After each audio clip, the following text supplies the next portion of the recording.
Torá al instante. Con el pastor Roberto Alfaro. Reflejos de la Torá, el manual de vida. La palabra es la misma ayer, hoy y por siempre. Hebreos 13:8. Torá al instante. Es un espacio de reflexión y aprendizaje en familia, escudriñando las Escrituras de generación en generación, unánimes y en alegría. Acompáñanos todos los días, 7:30 de la mañana. Suscríbete a nuestro canal, Radio Génesis 128, y activa la campanita. Torá al instante.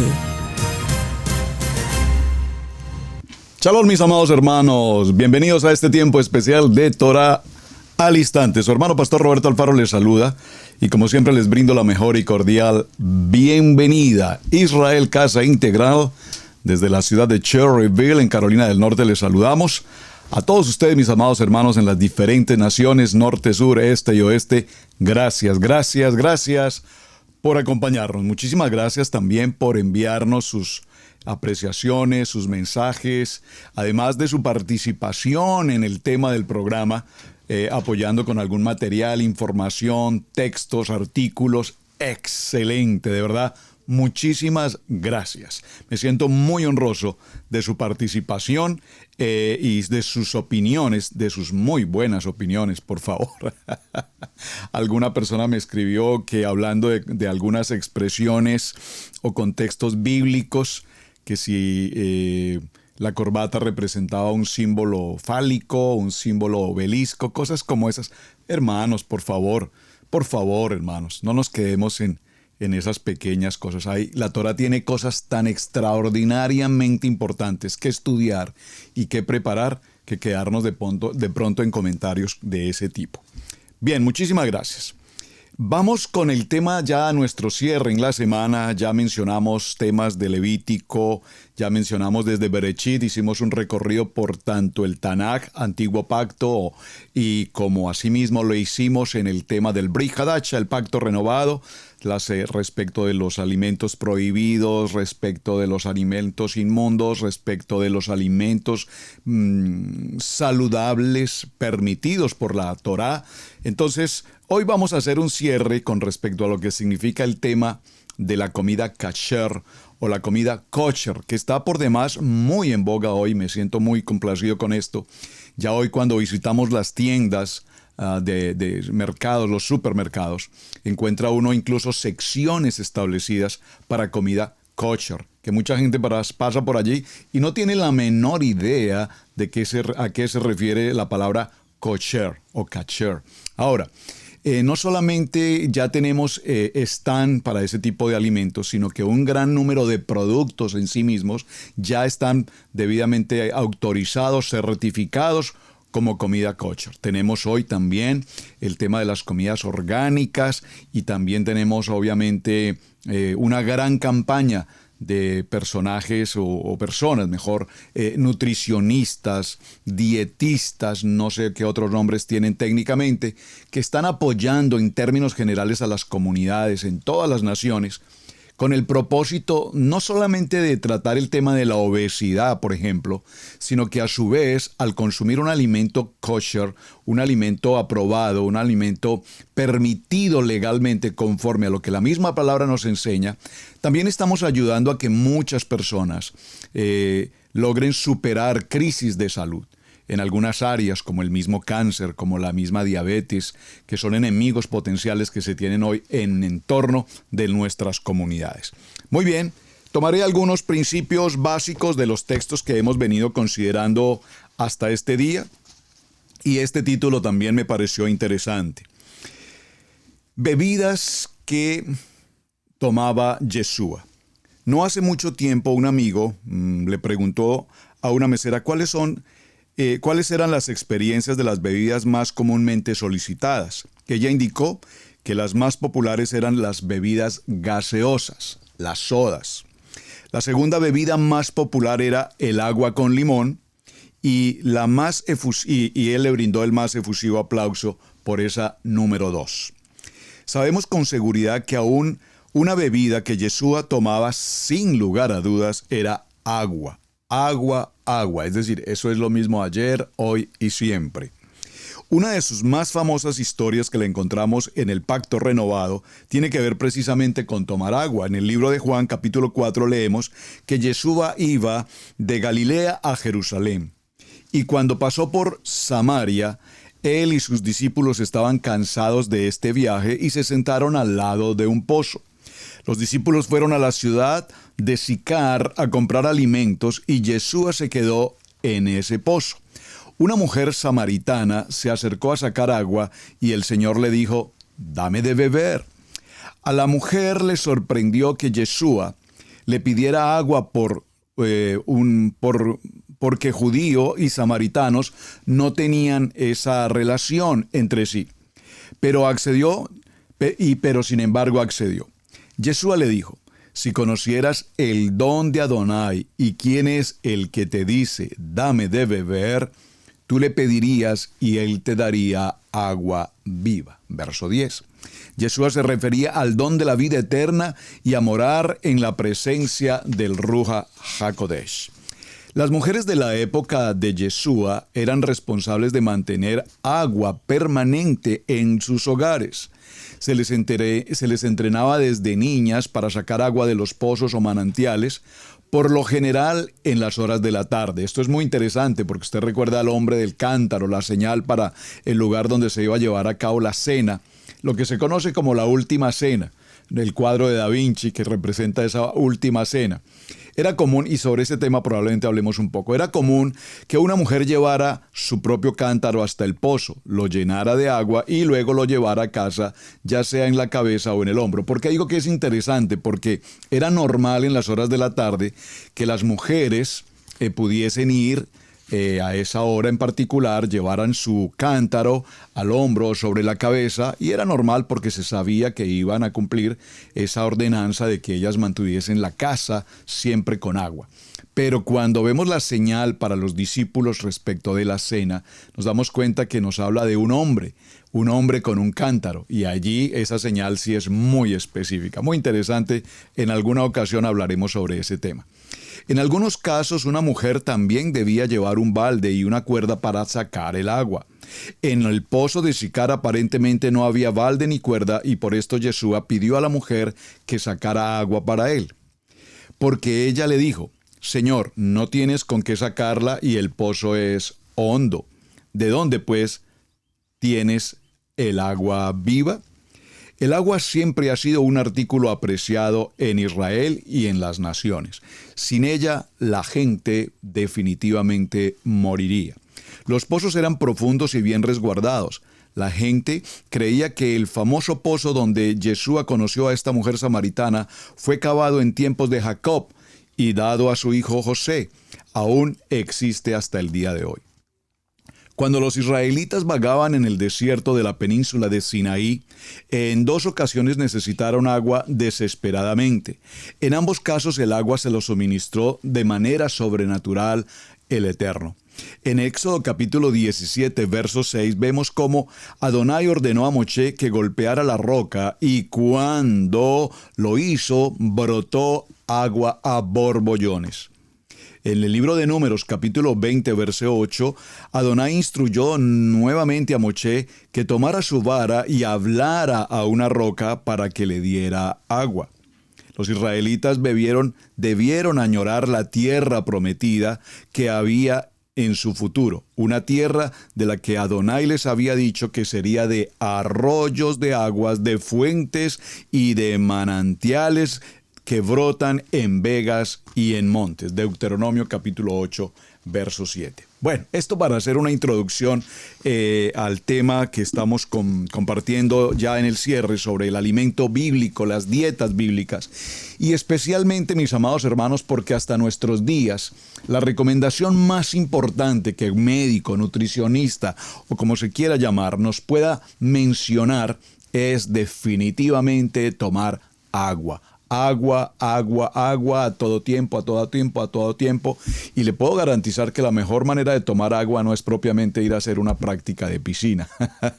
Mantener agua, agua saludable, agua limpia, agua tratada particularmente. Muy bien.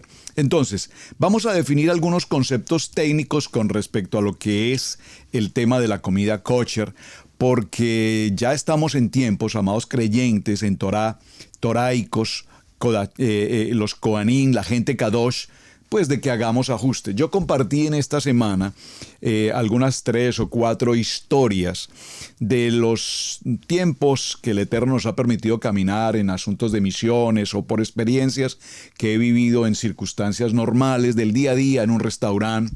Hablamos del restaurante en el buffet chino, hablamos de las cantidades de comidas dedicadas a ídolos, etcétera, etcétera. Y nosotros como creyentes ignorantemente o comillas, conscientemente, llegamos a estos lugares tal vez buscando cierta economía o tal vez buscando cierta abundancia de comida y desconocemos que estas comidas son, en su mayoría, repito, comidas ofrecidas, sacrificadas a ídolos. Por lo tanto, debemos tener el discernimiento para entender que más que prohibidas, que de hecho lo están, es que simplemente por la halajá, por la misbó, por la ordenanza, no podemos colocar la planta de nuestros pies en territorio apache, diría alguien por allí. De hecho, voy a mencionar ya mismo el tema, lo iba a dejar para el final, pero lo voy a mencionar en este momento, gracias a una pregunta que me envió una hermana muy querida al programa. Respecto de los alimentos halal, primero entremos por allí. ¿Qué son los alimentos halal? Para muchos probablemente la palabra sea completamente nueva. Sin embargo, en muchas naciones hoy a nuestro alrededor, se tienen ya también los productos halal y estos productos halal son alimentos permitidos o autorizados particularmente o mejor directamente para el pueblo musulmán. Es bien importante que tengamos presente esto. No es lo mismo la comida kosher que tiene que ver con el pueblo judío o tiene que ver con Torah, que la comida halal que tiene que ver con el Corán y que tiene que ver con el pueblo musulmán. Entonces, cualquier alimento puede tener atributo al término halal siempre que se ajuste a la normatividad islámica que se recoge en el Corán. Los alimentos halal sufren un incremento en el consumo que viene directamente vinculado con el aumento de los emigrantes musulmanes a las naciones. El término halal es una garantía alimentaria para la comunidad musulmana que se encuentra fuertemente vinculada con su religión que procesa y a la religión que profesan, y a las normas que se dictan sobre los alimentos que esta comunidad consume, la comunidad árabe, etc. Los alimentos halal, cuando no se presentan, un alimento es halal cuando no se presenta en su composición ingredientes o sustancias provenientes de animales prohibidos en el Corán. Además, los animales que se consumen tienen que ser sacrificados, por favor preste mucha atención, como indican las leyes islámicas del Corán. Dicho alimento además debe haber sido procesado, elaborado con la maquinaria y los utensilios que se encuentren dentro de la normativa islámica. Finalmente, cuando hablamos de comida halal, se entiende que ha sido ofrecida de igual manera a su Dios, Alá, como se quiera llamar en el contexto islámico, de tal manera que volvemos al punto de las comidas no kosher. Si entramos al restaurante de Buda y consumimos camarones, mariscos y todo tipo de comida de Buda, sabemos que son comidas ofrecidas a un ídolo pagano, por lo tanto no es nuestro lugar. Había por allí un dicho comercial en mi país que decía, puedes estar en el lugar equivocado en el momento equivocado. Entonces, no vamos a entrar en detalle con el contexto de las comidas halal. Para quienes escuchan por primera vez esta palabra, repito, son los alimentos que consume la comunidad islámica y dentro de sus procesos de selección, de consumo, está el que deben cumplir con el requerimiento muy estricto por demás de lo que el Corán les indica y siendo ofrecido siempre a su ídolo. Recuerden que no podemos utilizar aquí la palabra Dios porque no es un Dios, a su ídolo. Por lo tanto, debemos abstenernos de comprar, consumir comidas halal, porque ya sabemos que tienen un ofrecimiento que no es a nuestro Adonai, que no es el que la Torá nos enseña, y nosotros como conocedores y como partícipes de Torá, pues tenemos que separarnos de ese contexto. Interesante, ¿verdad, mis amados? Muy interesante. Ahora vamos a la pregunta respecto de los alimentos kosher. La primera palabra que vamos a considerar al hablar de alimentos kosher es la palabra kashru. Se escribe con K, kashru. Esta palabra kashru viene de una palabra en hebreo que significa correcto o apropiado y se refiere a los preceptos establecidos en la Torá que determinan con precisión qué alimentos se pueden o no se pueden ingerir, es decir, cuáles son los que cumplen los preceptos de la Torá y cuáles no. Por eso, hermanos, si usted notó durante la semana, espero no haberlos cansado con el tema, definitivamente digo, espero no haberlos cansado con el tema porque parece que es un tema un poco cansón, pero me tomé el tiempo de leer los textos bíblicos, tanto en el Tanakh, Antiguo Pacto, como en el Brit Hadasha, me tomé el tiempo de leerlos, algo que usted puede hacer perfectamente en casa. Pero me tomé el tiempo de hacerlo, hermanos, ¿por qué? Porque así como compartí algunas historias de haber consumido algunos alimentos inapropiados, impuros, inmundos, por desconocimiento, por ignorancia, por como usted lo quiera llamar, pues bien, ahora que estamos en luz, el Eterno hace una separación entre la luz y la oscuridad, entre lo que es bueno y lo que es malo, entre lo que es limpio y lo que es inmundo, entre lo puro y lo impuro. Entonces ahora tenemos que caminar en la línea de la palabra, en la línea de la pureza, en la línea de la santidad, en todos los aspectos, en especial en el aspecto de la alimentación. Entonces, ¿qué es kashrut? Que los alimentos que debamos consumir en el día a día estén conforme a lo establecido en todos los textos bíblicos que mencionamos, hablando de pureza e impureza. Aquellos que cumplen con los preceptos del kashrut son denominados alimentos kasher o alimentos kosher. Entonces, hoy tenemos una definición muy importante. Ténganlo muy claro, mis amados hermanos. Lo voy a repetir, lo voy a parafrasear de una manera más sencilla.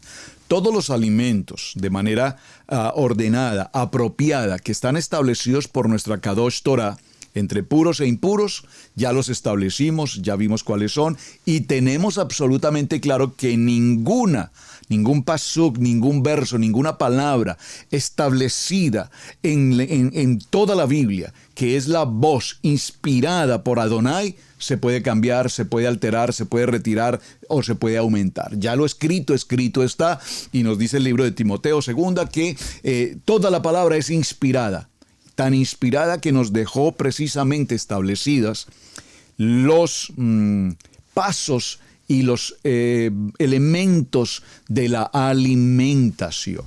Muy bien.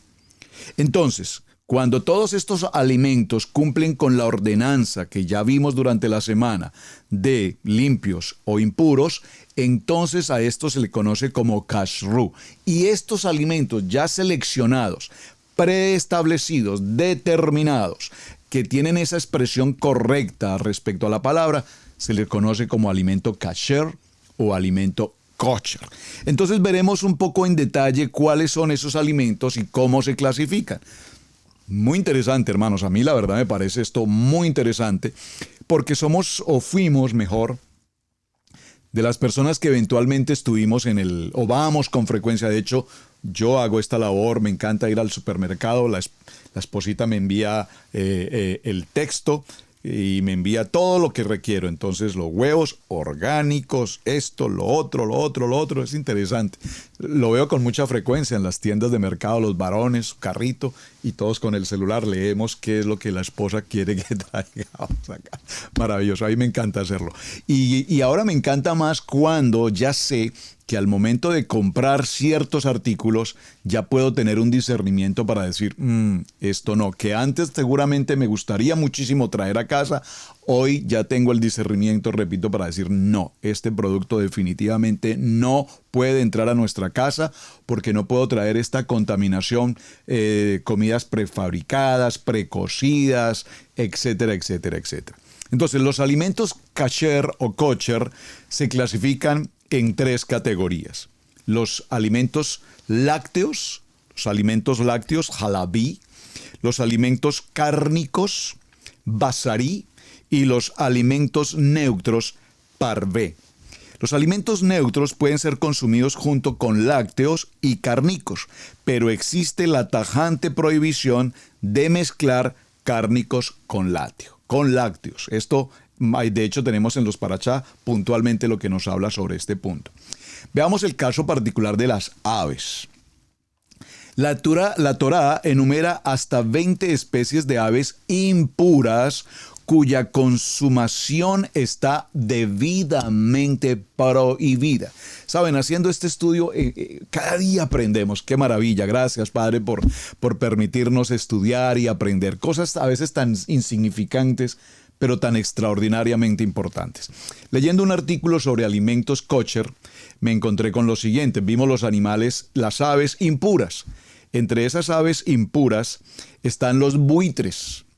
En algunos países lo llaman, son los animales carroñeros, es decir, los que comen todo tipo de putrefacción de cadáveres, de animales, etc.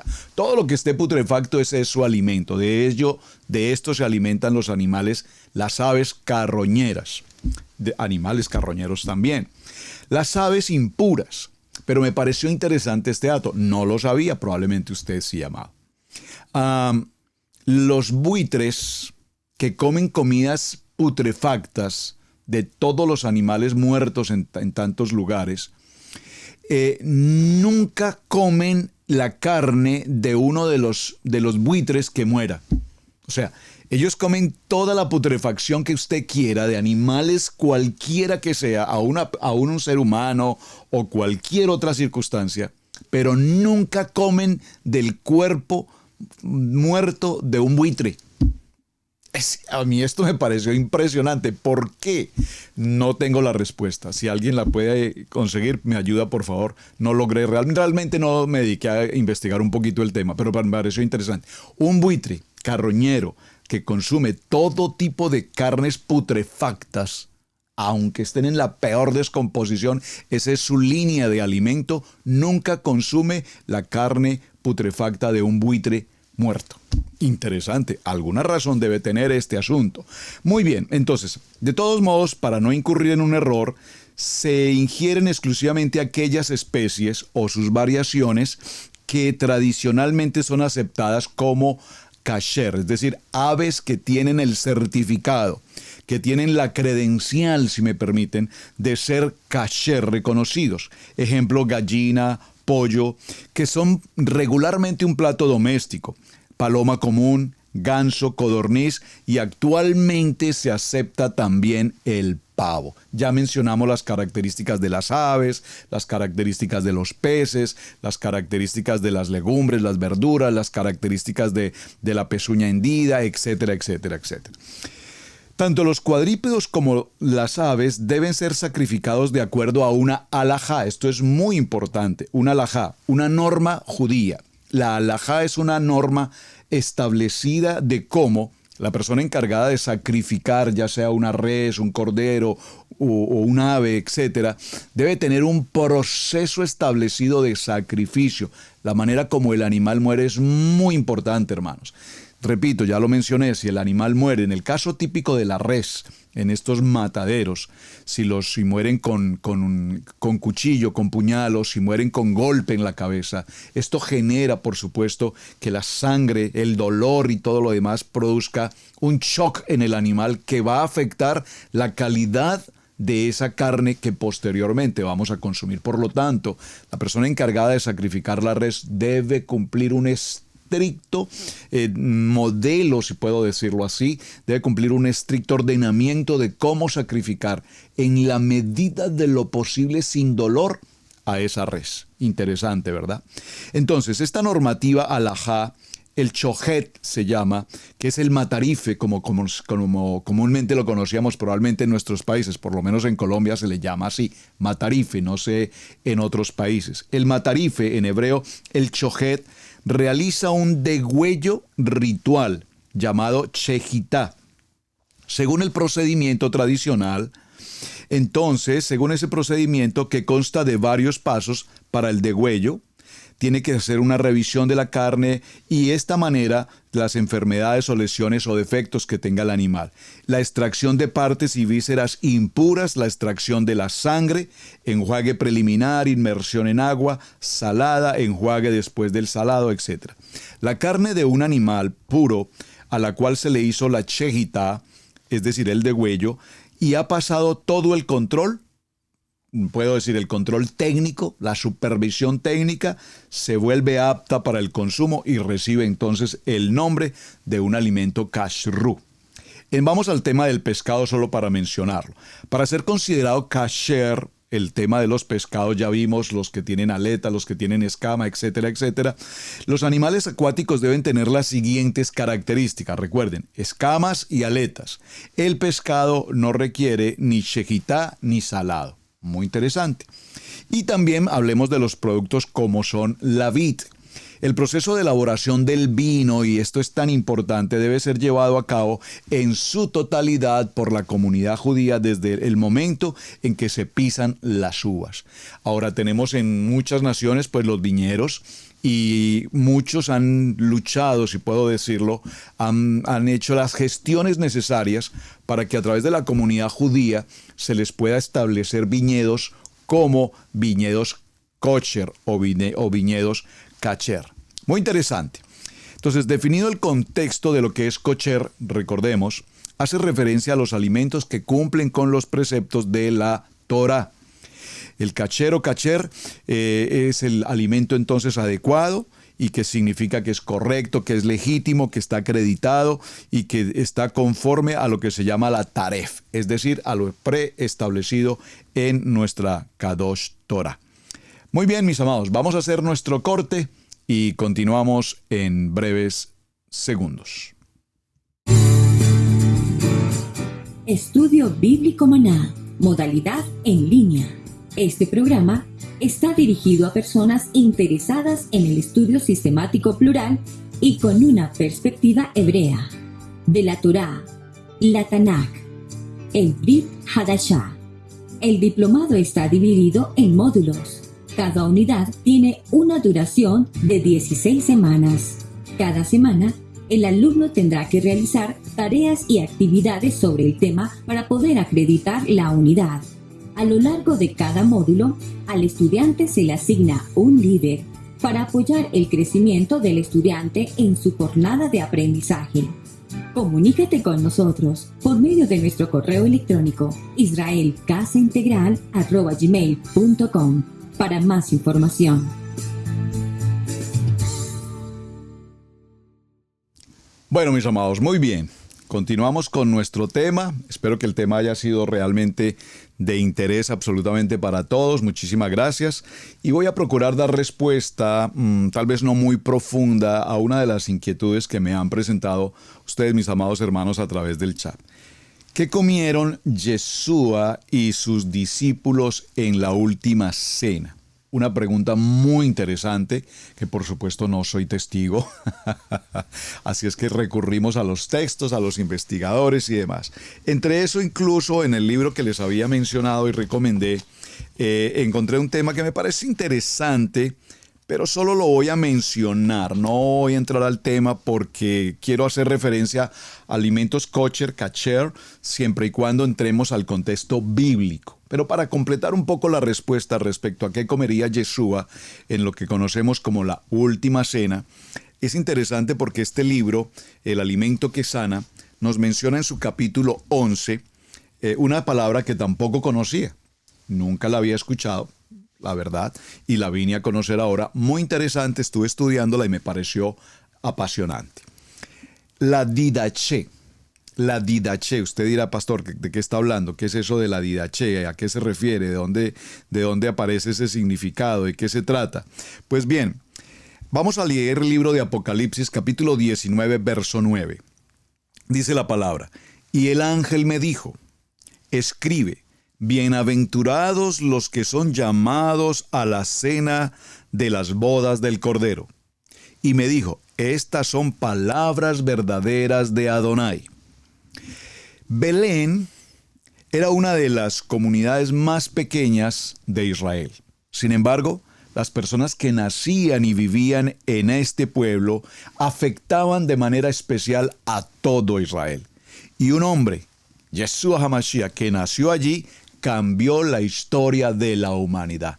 ¿Saldrá algo bueno de Belén?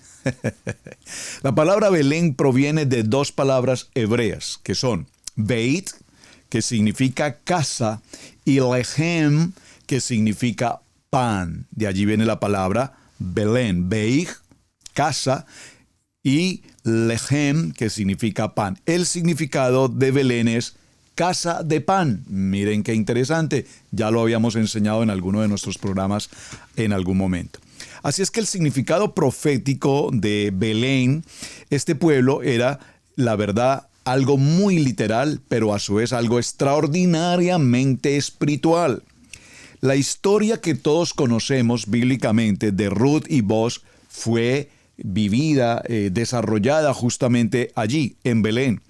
Ruth era una moabita, comillas, una gentil, quien siguió a su suegra, usted recuerda la historia, su suegra judía Noemí, desde Moab, de regreso a la ciudad de origen de Noemí, es decir, Belén, cuando terminó la hambruna.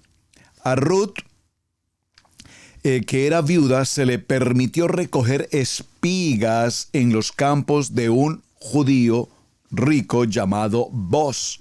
Ruth se ganó la atención y el favor de aquel hombre rico, soltero y dueño de todas estas extensiones de tierra, y finalmente se casó con él. De la línea sanguínea de Ruth y Boaz vino el primer ciudadano prominente de Belén. Nada más ni nada menos. ¿Quién? A ver, ¿quién? Escríbamelo en el chat. Bueno, no tenemos mucho tiempo. Nada más ni nada menos que el rey David. Libro de Ruth, capítulo 4, versos 21 y 22. Así es que al morir Boaz, su hijo Obed heredó sus campos. Después de la muerte de Obed, la tierra pasó a su hijo Isaí. Y Isaí, recordemos quién es Isaí, el padre de David. En aquellos campos crecía cebada y trigo, y durante la época del templo del Bet HaMidrash, del templo judío, del Bet HaMidrash, el grano de los campos de Belén se cosechaba y se utilizaba para hacer el pan en el templo, incluyendo el pan que se cocía para el propiciatorio. Miren qué historia tan interesante. Siglos después, es un establo, el verdadero pan del cielo, que apareció en escena en el pueblo de Belén. Belén era especial desde la época de Jacob, recordemos. Su esposa Raquel murió y fue enterrada cerca de Belén, después de haber dado a luz ¿a quién? Al último hijo, al menor, por lo menos de los 12, justamente Benjamín. Berechit, capítulo 35, versos 17 al 19. En tiempos de Josué, a la tribu de Judá se le dieron varias ciudades dentro del territorio, incluyendo Belén. Josué, capítulo 19, verso 15. Belén también fue el lugar donde el profeta Miqueas predijo que el gobernador de Israel vendría. Esto se entendió cuando 400 años después los tres reyes llegaron a Jerusalén. Bueno, los tres reyes aquí nos habla de tres reyes. Realmente esa expresión, recordemos que habían reyes, no tenemos ni los nombres, etcétera, dejémoslo allí. Y pregonaron y preguntaron a los estudiosos de la época, a los rabinos, les preguntaron acerca de dónde el rey iba a nacer. Y la respuesta fue: en Belén. Mateo capítulo 2, verso 1 al 6. Belén está situada a las orillas del desierto de Judá. Cuando se sale de Belén y se cruza el desierto hacia el Mar Muerto, uno se encuentra con las ruinas de una aldea que existió en los tiempos de Yeshua llamada Qumran. Por favor, ¿le es familiar este nombre, Qumran? ¿Le es familiar este nombre, Qumran? Hicimos una entrevista con el director de la Casa del Libro en Israel. Se me escapó su nombre ahora mismo. Usted la puede encontrar aquí en nuestro portal. Perfecto. Y se habló en aquel programa, en aquella entrevista, respecto de todo lo que tiene que ver con los rollos de Qumran hasta nuestros días, los originales únicos que podemos encontrar. En la época de Yeshua, allí en Qumran se quedaron todos estos escritos, y es un misterio que un grupo de hombres llamado esenios vivían y estudiaban en esa comunidad en el desierto. Según los eruditos, ese grupo tenía un conocimiento detallado de toda la comunidad y de los alimentos que a su vez ellos consumían. Entonces miremos brevemente algunos de estos alimentos. Algunos eruditos creen que el concepto de una comida comunal pudo haber tenido su origen precisamente allí, con los esenios. Este apartado grupo de hombres reconocidos por su perseverancia y los famosos rollos del Mar Muerto, en sus vasijas escondidas en las cuevas de Qumran, que hasta el día de hoy se han recuperado, eran un grupo místico que creía en la futura redención de Israel y en el Mesías que llegaría y redimiría a la nación de sus enemigos. Según los eruditos esenios, se lavaban en agua, se ponían sus vestiduras blancas y se reunían en asamblea, en comunión, en congregación. Ellos bendecían el pan y luego el vino. Maravilloso, ¿verdad? El vino era suave y dulce antes de que éste se fermentara. El mismo procedimiento de bendición, la verajá, se sigue en nuestras comuniones hasta el día de hoy, en nuestras asambleas. Hasta el día de hoy lo realizamos. Aquí no podemos entrar a polémicas como alguna vez un pastor me decía, pero pastor, ¿usted por qué celebra en cada reunión, por qué celebra el pan y el vino? Eso es una cosa que, pues, se debe hacer, no sé, yo empecé a hacerlo una vez cada mes, pero realmente ahora yo lo hago una vez al año. Por favor, por favor, por favor, esa teología ya tenemos que recogerla, mis amados hermanos, hay que leer la Torá. La celebración, el Hala, el Habdalá, el Kiddush, es la celebración de cada día de reposo durante nuestro tiempo de Shabbat. Es decir, este es el momento más extraordinario que tenemos en la celebración de Shabbat. Recordar, y estos esenios ya lo celebraban, muy importante. ¿Cómo lo celebraban? Bendecían el pan y bendecían el vino, que ellos mismos, por supuesto, preparaban. Este mismo procedimiento lo realizamos hasta hoy. Los creyentes se reúnen habiendo sido limpiados, purificados de su situación de pecado y habiéndoseles dado vestiduras blancas, que representan precisamente la justificación de los santos. Esto es muy interesante ahora que menciono este punto de las vestiduras blancas, porque recuerden, mis amados hermanos, que el enemigo, el adversario, utiliza todas las estrategias que la Torá nos enseña. ¿Para qué? Pues precisamente para copiar, para imitar, si puedo decirlo, para falsificar, pero con una finalidad, ¿cuál? Engañar. Yo recuerdo esta experiencia. Cuando realizamos nuestras actividades con los grupos para matrimonios de Universidad de la Familia, 7 llaves de la plenitud matrimonial, y después de realizar cada una de las conferencias o las clases de este programa de matrimonios para parejas, hacemos un cierre. Cuando lo podíamos hacer por efectos del tiempo, hoy por la circunstancia de pandemia pues es un poco difícil, pero vamos a un sitio muy particular en la montaña, aquí en el tema de Carolina del Norte, un lugar preparado, acondicionado, cabañas, el río, la naturaleza, el lugar propio para las conferencias, el salón de los alimentos, todo debidamente preparado con absoluto pulcritud para tener un gran tiempo de cierre para matrimonios. Caminamos en esos montes maravillosos, disfrutamos del río, disfrutamos de la naturaleza, disfrutamos de ese aire fresco, todo preparado conforme a la palabra. Cuando regresamos de este lugar, después de haber pasado corazón abierto, una cirugía de corazón abierto como parejas, pues regresamos purificados. Se hace mikveh, se pasa tevilá, hacemos todo un proceso maravilloso.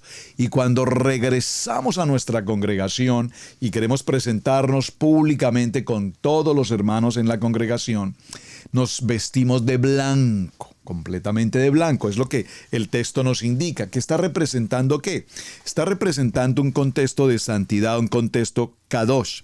Pero sin embargo, recuerdo que en una ocasión, viniendo todo el grupo, no sé, por lo menos unas 40 personas tal vez, veníamos todos vestidos de blanco en caravana de vehículos. Nos detuvimos en un punto en la carretera para comer algo y recuerdo que una persona hispana que estaba allí en aquel restaurante nos preguntó, miren las preguntas que se suceden, hermanos, nos preguntó, ¿ustedes son santeros? Entonces le dije, perdón señora, no entiendo a qué se refiere usted con ser santeros. Dijo, sí, es que veo que están todos vestidos de blanco y yo soy de origen cubano y en Cuba todos los santeros se visten de blanco. Entonces le dije, bueno hermana, no, la palabra santero realmente no la conozco. Entiendo santidad. Si se refiere a santidad, si se refiere a lo que conocemos como kadosh, pues estamos en un proceso de purificación. Bueno, solo una mención, usted ya sabe a qué me estoy refiriendo. El enemigo tomará, copiará el modelo para tratar de engañar o para tratar de hacer sus propias tradiciones. Exacto, muy bien. Entonces, vemos en el texto que estamos desarrollando, se visten con vestiduras blancas, repito, que representan la justificación, bendicen el pan y el fruto de la vid. Lavarse también las manos es un procedimiento establecido y en este proceso los hombres siempre dirigen la labor en la comunidad a nivel de su familia. Es interesante que Yeshua también se lavó las manos, así como lavó los pies de sus discípulos, particularmente en esa última cena, capítulo 13, verso 4 del libro de Juan.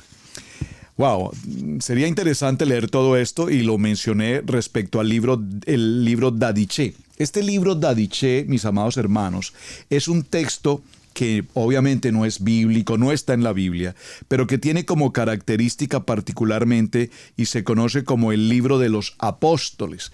Y en este texto, este libro lo trae o trae algunas menciones, hace referencia precisamente que, por ejemplo, te damos gracias, oh Padre nuestro, por la santa viña de David, tu siervo, quien nos ha dado para conocer a Yeshua, tu servidor, a ti sea la gloria por los siglos de los siglos. Padre nuestro, te damos gracias por la vida y por el conocimiento que nos has revelado por tu siervo Yeshua, a ti sea la gloria por los siglos de los siglos.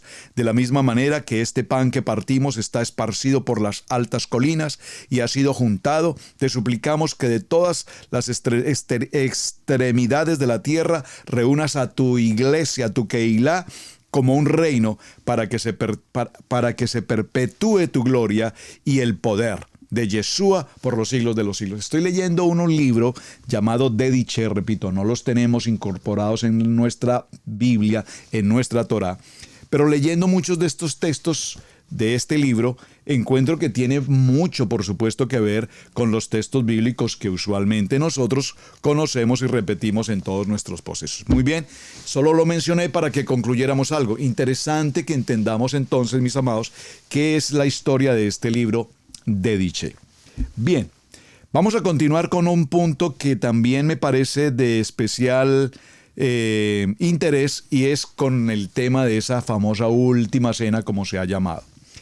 Hay una obra muy popular del pintor Leonardo da Vinci, que es la que usualmente se toma para representar esa última cena. Obviamente, la inspiración de un hombre, un artista. No sabemos de esta obra que realmente pueda ser verídico. Es simplemente un pintor que tomó una idea y la plasmó, pero es esa obra maestra hasta nuestros días. En esta cena vemos cómo los apóstoles, los 12 apóstoles, escucharon cómo Yeshua les contaba que iba a ser traicionado por uno de ellos y fue justamente para el día jueves, lo que se conoce como el Jueves Santo, que se dio comienzo a esta situación. Una de las teorías más extendidas respecto a esta historia se apoya para lo que eran los alimentos que se consumieron en esta última cena. Y vamos a mencionarlos de la siguiente manera. Número 1, pan asimo. El pan asimo, según la tradición judía, se produce siempre para el Pesá, que se debe comer pan sin levadura en la masa, ya que fue así como comieron el pueblo de Israel en su proceso de salida de la casa de servidumbre, de su esclavitud. Recuerden a Moshe, ya lo vimos hace poco, el Passover, pasar por encima, tenían la preparación del cabrito, recuerdan, y debían preparar el pan con ciertas condiciones, sin levadura, y estar preparados para salir. Entonces, lo que se considera que definitivamente fue presente en esta cena, sin lugar a dudas, el pan asimo. Recuerden, un pan sin levadura. El vino, por supuesto, hay muchas historias a lo largo del Evangelio, perdón. No me gusta usar el plural de los evangelios porque hay un evangelio. Que haya escritores del evangelio es otra expresión. En el evangelio se mencionan muchos textos, obviamente, como las bodas, que tienen que ver con el tema del vino. Y este es uno de los puntos en los que parece ser no hay ninguna duda de que realmente estuvo presente en esta cena, ya que el vino hizo alusión precisamente Yeshua a este vino, diciendo: yo soy la vid y vosotros los pámpanos, los sarmientos. Mateo capítulo 26, verso 29. Yo soy la vid verdadera y mi Padre es el viñador. Libro de Juan, en el capítulo 15, versos 1 y 2. Entonces, entendemos que ese vino... Ahora, las polémicas siempre existentes, que si el vino estaba fermentado, y la gente que consume ciertas bebidas embriagantes, dicen, bueno, pero si a lo largo de toda la Biblia, Yeshua lo que hacía era que tomaba vino, y tomaba vino, y tomaba vino, y seguramente se embriagaba. Por favor, hermanos, consideremos siempre con prudencia cuando expresamos de nuestra mala manera de pensar palabras que no tienen un sentido de pureza. Si mi manera de pensar es que Yeshua se embriagaba porque consumía bebidas embriagantes, es porque seguramente yo tengo ese estilo de vida. Pero cuando yo voy a la palabra, a la Kadosh Torah, y leo y entiendo conforme a lo que la palabra me enseña, pues entenderemos que el proceso del vino, las viñas, las vid, lo que lo pisaban y lo preparaban, antes de pasar a ser un vino fermentado, se podía consumir. Es básicamente eso, y no vamos a entrar a más detalles. Otro elemento que probablemente, muy probablemente estuvo presente fue precisamente el cordero recién sacrificado, el cordero. Al igual que con el pan, la celebración de la Pascua, perdón la palabra Pascua para los que me conocen o para quienes están por primera vez, hace referencia a Pesá, la celebración, una de las convocatorias de Levítico 23. Es conocida popularmente como la Pascua, en inglés el Passover, pero realmente no tiene nada que ver con esto, con la celebración del primer nivel religioso. Tiene que ver con Pesá, es decir, Pascua y Pesá no es lo mismo. ¿Ok, mis amados hermanos? Pareciera ser lo mismo. La Semana Santa no es Pesá. Por favor, tenga presente eso. Si hay alguna persona que apenas está conociendo el tema, por favor, cuando lean su Biblia en el libro de Levítico, capítulo 23, y menciona las 7 convocatorias, y hace mención a Pesá, no está hablando de la Pascua popular, religiosa, está hablando de una convocatoria santa por demás. Entonces, esta celebración comienza en el primer día de los Asimos, en la que la cena debía consistir en el cordero recién sacrificado, y parece ser que así fue como este cordero estaba obviamente presente en esta cena. El cordero, nosotros sabemos, es hoy día un símbolo obviamente de los más importantes que tenemos en la palabra, porque la palabra nos dice que Él es el cordero que había de venir, el cordero que iba a ser sacrificado y el cordero que fue y pagó un precio de sangre por nuestra redención. Otro elemento fundamental, de hecho hasta nuestros días, en nuestros alimentos es la sal. Es probable que también la sal existiera propiamente como la conocemos, o por lo menos de una manera muy similar para el tiempo de Yeshua. Popularmente se cree que Judas Iscariote derramó sal durante la cena y además, y esto es una simple teoría, si puedo decir técnica, se dice que en el cuadro de este pintor Leonardo da Vinci así lo muestra. Es solamente un datico de la información. Además de esta teoría, existen otras muchas que arrojan que el menú no fue exactamente así. Por ejemplo, los arqueólogos italianos, y da sus nombres, publicaron un libro llamado Jerusalén, la última cena.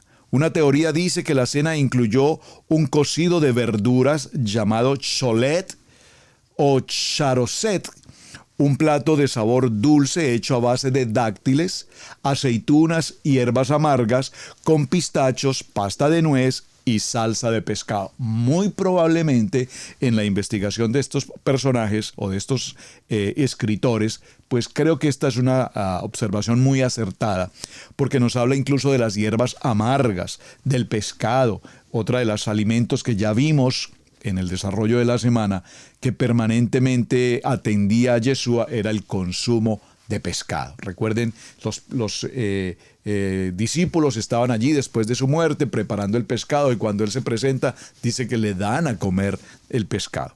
Ahora, todos estos detalles tan interesantes, mis amados hermanos, y ya como entrando a una recta final con nuestro tiempo, en nuestro reloj, quiero mencionarles algo, hermanos. Dice la palabra que debemos escudriñarlo todo, retener lo bueno y lo que realmente no consideramos, no que no lo consideremos en nuestra propia voluntad, lo que la palabra nos enseña.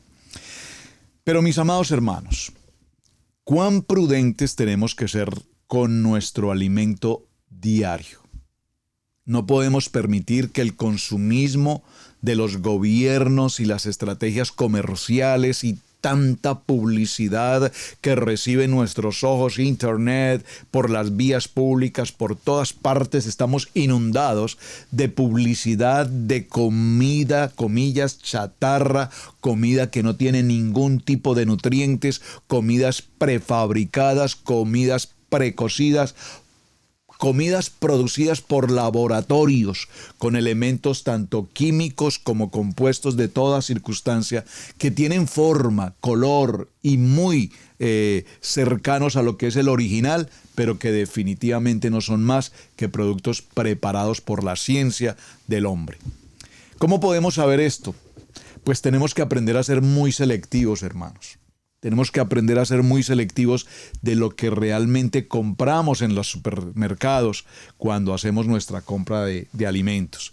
Tenemos que verificar su origen, su procedencia, sus etiquetas. Miren, hermanos, cuando presentamos, y de hecho está aquí grabado en los programas, y los hermanos recordarán, cuando desarrollamos el programa del Plan Daniel, que tal vez cierre con este texto un poquito el tema, recordaremos que la gran mayoría de las etiquetas por leyes establecidas de alimentos en América y en nuestras naciones, en el mundo entero, deben incorporar cuáles son los componentes químicos y demás para elaborar los productos. Y muchos de estos componentes directamente son componentes impuros, componentes contaminantes, componentes no saludables, componentes que nos causan daño al ingerirlos. Y en cada de estos componentes están escritos y nos indican incluso las porciones o el porcentaje de ese contaminante que está dentro de nuestros alimentos. Es decir, que cuando nosotros tomamos el producto y vemos el envase, el empaque probablemente sea muy elegante, muy fino, muy bien diseñado, porque todo está hecho para que nuestros ojos reciban un impacto, pero nunca nos tomamos el tiempo de leer en cada una de esas etiquetas cuáles son los componentes y el procedimiento de elaboración de estos productos. Es decir, que las compañías multinacionales, de hecho, multimillonarias, se lavan las manos, comillas, a esta expresión, se limpian responsabilidad, se eximen de cargos, incluso de carácter penal, porque sencillamente ellos colocan en sus etiquetas cuáles son los componentes, cuáles son los componentes, dejémoslo allí, que conforman este producto, asumiendo que el comprador, que el usuario lee detenidamente esto, cosa que nunca jamás hacemos. Entonces yo recuerdo a uno de mis hijos, el hijo menor, le encantaba tomar unas sopas especiales, esas sopas rápidas, y las compraba, íbamos a la tienda y él colocaba en el carrito sus sopas, y al principio nosotros no vimos como ningún problema en prepararle la sopita porque tienen hasta un buen sabor, etcétera, y para salir del afán, pues una sopita de estas. Pero cuando vimos el programa del Plan Daniel, recuerden la historia de Daniel, propuso no contaminarse con los alimentos paganos, halal, recuerdan la palabra. Entonces empezamos a leer las etiquetas y nos dimos cuenta que los ingredientes que conformaban esta sopa son productos químicos, entre otras cosas, tóxicos. ¿Cómo puede ser posible que nosotros compramos ese tipo de alimentos, los traemos a casa, los consumimos, ignorantemente nunca leemos? Por lo tanto, repito, cualquier circunstancia de salud, las compañías se eximen de responsabilidad porque ellos lo han escrito allí. Pastor, o sea que cada cosa que yo compre voy a tener que leer. Parece un poco difícil, pero así es, mi amado hermano.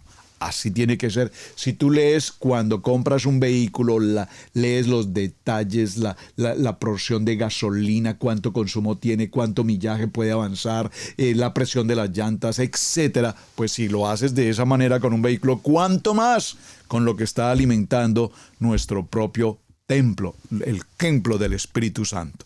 Así es que, mis amados hermanos, tenemos que entrar en una disciplina. Pastor, el tema me parece exegético, me parece legalista, me parece religioso. Amén.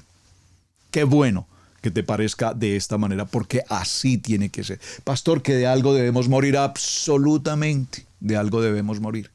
Pero es preferible morir saludablemente, que de hecho morir saludablemente no es morir, sino dormir saludablemente. Hay una diferencia entre morir y dormir. Así es que si tú procuras y estás a tiempo de procurar recuperar tu salud, ¿cómo? A través de ingerir productos kosher. No estoy hablando de una marca publicitaria, estoy hablando de productos certificados y establecidos en el mercado, ya disponibles hoy. Probablemente, y no voy a contrariarlos en esto, muy probablemente algunos elementos o productos kosher o kasher sí tienen un valor agregado. Tienen un precio un poquito más alto. Me explico, usted compra, por ejemplo, los huevos, y puede ser que usted compre una canastica de 12 huevos y valga, no sé, $1.50. Déjenme dar cualquier cifra, por favor. $1.50. Puede ser más, puede ser menos. Pero probablemente usted va a comprar una canastica de 12 huevos kosher y probablemente no sea $1.50, probablemente sea $2.20. Estoy hablando en dólares. No, pues obviamente yo compro los de $1.50 porque voy a comprar $2.20. La diferencia son 70 centavos. No. Hermanos, en algunas cosas no podemos escatimar. Hay cosas en las que especialmente no podemos escatimar, y esto es particularmente en los alimentos. Tenemos que aprender a comprar alimentos limpios, alimentos kosher certificados, establecidos como buenos, puros, y esto tendrá, por favor, en nosotros, sin lugar a dudas, una mejor calidad de vida, mejor calidad para el dormir, para el tener una energía saludable, para poder realizar nuestras diferentes actividades cada día, etc. A ver cómo estamos de tiempo. 2 minutos para decirles lo siguiente. Estoy considerando ya nuestro siguiente tema. Tengo algunas sugerencias que ustedes nos han enviado.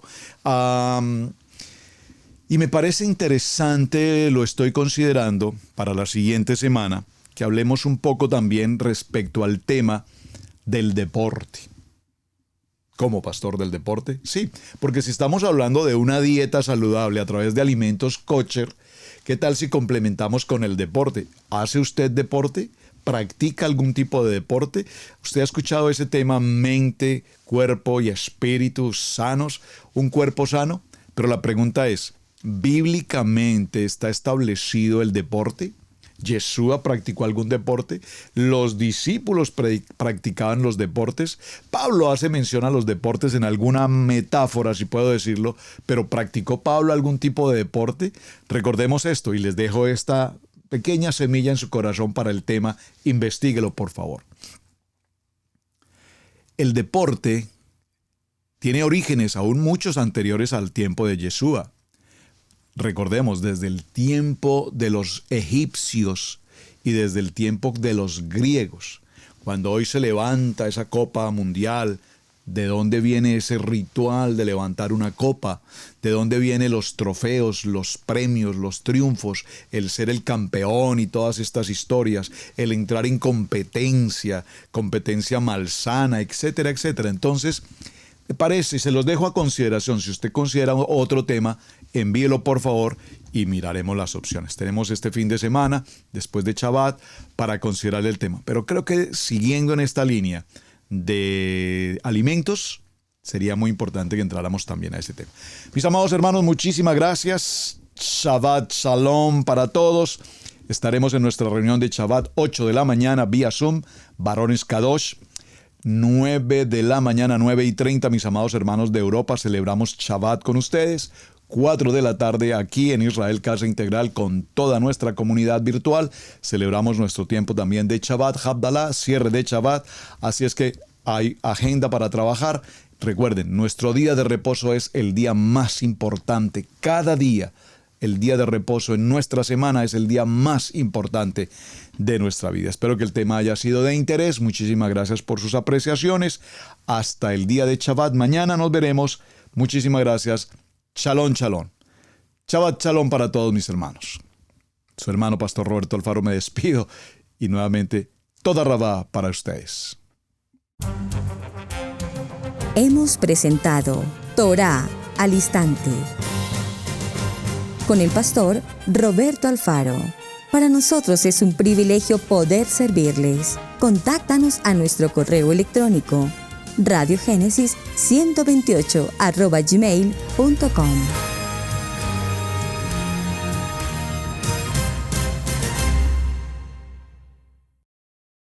Amigos, gracias por ver el video del día de hoy. Aquí te dejamos 2 videos que te sugerimos que veas también en nuestra plataforma de Radiogénesis 1.28. Y en la mitad de la pantalla con tu control remoto podrás suscribirte a nuestro canal. Gracias por estar en Radiogénesis 1.28, la frecuencia de la familia.